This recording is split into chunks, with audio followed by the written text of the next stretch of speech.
On December 6th, President Trump's words shook the world. He recognized Jerusalem as the capital of Israel, and whether he knows it or not, fulfilled his part in a frightening biblical prophecy. Because according to the final chapters of the Bible, our country and every American citizen are about to face its greatest tribulation. Only the church leaders know the true meaning of this biblical prophecy that is encrypted in the writings of 4 ancient prophets, inspired to send a warning across the centuries to all true Christians and patriots. Therefore, before watching this documentary, be forewarned. You are about to see how all the world's leaders and their armies are silently playing their part in the lead-up to the greatest and darkest event in human history, an event that may leave 290 million Americans dead in its wake. Once you witness the chilling evidence of the words of our Lord coming true, there is no turning back. It will simply be impossible for you to go about your daily life like you used to, before knowing the truth. But take comfort, for it is God's will that you are here now, so that you may have the time to prepare, and maybe grant you salvation from all the wickedness of our times. And if you're feeling skeptical right now, let me ask you one question. Who would have thought 70 years ago that the Jewish people would have a country to call their own? Only those who read Ezekiel chapter 37. That is what the prophet wrote 2,700 years ago. The hand of the Lord was on me, and set me in the middle of a valley. It was full of bones. Then he said to me, "These bones are the people of Israel, my people. I will take the Israelites out of the nations where they have gone. I will gather them from all around and bring them back into their own land. I will make them one nation in the land on the mountains of Israel." Word by word, the prophecy made by Ezekiel came true. In 1947, the nation of Israel was born after the horror of the Holocaust, symbolized by the Valley of Bones. Scattered for more than 2,000 years, the Jewish people come from all over the world into this new state and made it an economic and military power. Yet, it was not whole. Israel needed Jerusalem to become its rightful capital again. And that only happened with the support of President Trump. However, to the north of Israel, other biblical prophecies have come true. The prophets Isaiah and Jeremiah write about this Syrian civil war. This is what the prophet Isaiah says. Damascus will no longer be a city, but will become a heap of ruins. And these are the words of Jeremiah. Damascus has become feeble. She has turned to flee, and panic has gripped her. Anguish and pain have seized her.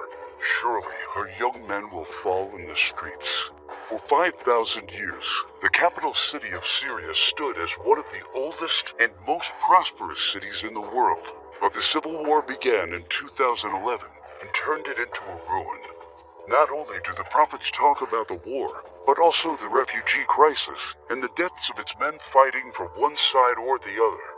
The army of Syrian dictator Bashar al-Assad has been fighting the rebels backed by the United States, Israel, Turkey, Jordan, and Saudi Arabia, and ISIS terrorists.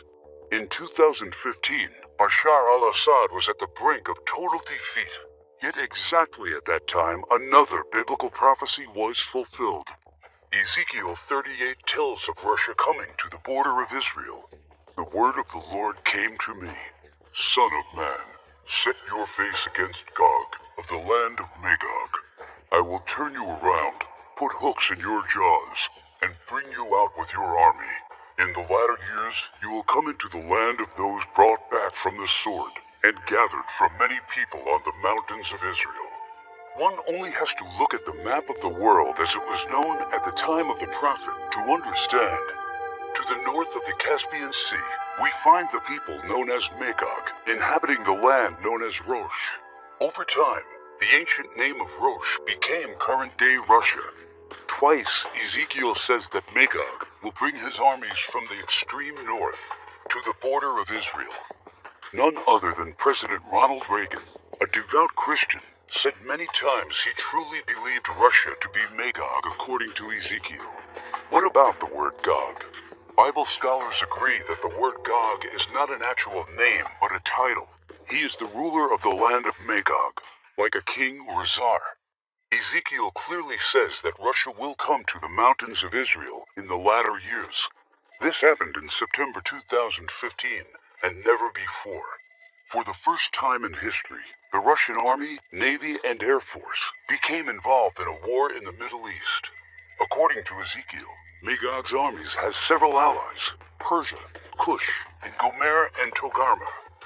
Iran has been known as Persia for much of its history, during the time of the prophets and beyond. Right now, Iranian troops are on the ground in Syria, fighting side by side with the Russians and the forces loyal to the regime of Bashar al-Assad. Put and Kush are the ancient names of Libya and Egypt. Egypt and Libya both suffered civil wars, and the new leadership is very friendly to the Russians. But the greatest surprise is the land known to Ezekiel as Gomer and Togarmah. The historian Flavius Josephus references Togarmah and Gomer as the people that lived on the territory of present-day Turkey. In fact, Turkish history books identify these tribes as living on their land at the time of the prophets. 3 years ago, Turkey was a strong NATO ally, but everything changed after the failed coup attempt in 2016. Now, Turkey has become increasingly hostile to NATO and the United States. It forced NATO to remove forces from its bases. It's buying weapons from Russia. It fully condemned the idea of Jerusalem becoming the capital of Israel. And in fact, right now, the Turkish army is in Syria, fighting to defeat the enemies of the Syrian dictator. The End Times Alliance, prophesied in the first verses of Ezekiel chapter 38, has already been formed. Never in the history of mankind has there been an alliance between Russia, Iran, and Turkey. Now, one final prophecy needs to be fulfilled before the start of World War III. We saw how Jeremiah predicted the destruction of Damascus in chapter 49, but there is one more thing he wrote about that has not happened yet. And I will kindle a fire in the wall of Damascus, and it shall consume the palaces of Ben-Hadad. Ben-Hadad is not an actual person, but a title. Just do one simple search online, and you will discover that Ben-Hadad is the ruler of Aram Damascus. While it is clear that Bashar al-Assad is the current ruler of Damascus, Aram is a region in Syria now known as Aleppo. The city of Aleppo was just recently recaptured by the regime of Syrian President Bashar al-Assad with the help of Iran and Russia. And Jeremiah says that soon his palace will be burning. How does this happen? Look no further than the headlines of recent months, and you see time and time again Israel calling for the assassination of the Syrian dictator. Isaiah also writes about the end of Syria's dictator. The fortified city will disappear from Ephraim, and royal power from Damascus. This is the spark that ignites World War III. Ezekiel chapter 38 states that 2/3 of Israel will be destroyed in this coming war, and those left in the Holy Lands will face grief and pain and hardship. So what happens to the United States? Will we not help Israel at its darkest hour? To answer this question, we must first find the United States in biblical prophecy. John the Apostle in the book of Revelation and Jeremiah and Isaiah talk about another end times nation in their writings. A nation called Babylon, or Mystery Babylon. The name is deeply symbolic. Ancient Babylon was a city made great by people who came from all parts of the ancient world, just like immigrants helped make the United States the world's only superpower. And because the prophets didn't know of the existence of the North American continent at the time of the visions, they called it Mystery Babylon. Some say biblical Babylon refers to ancient Iraq.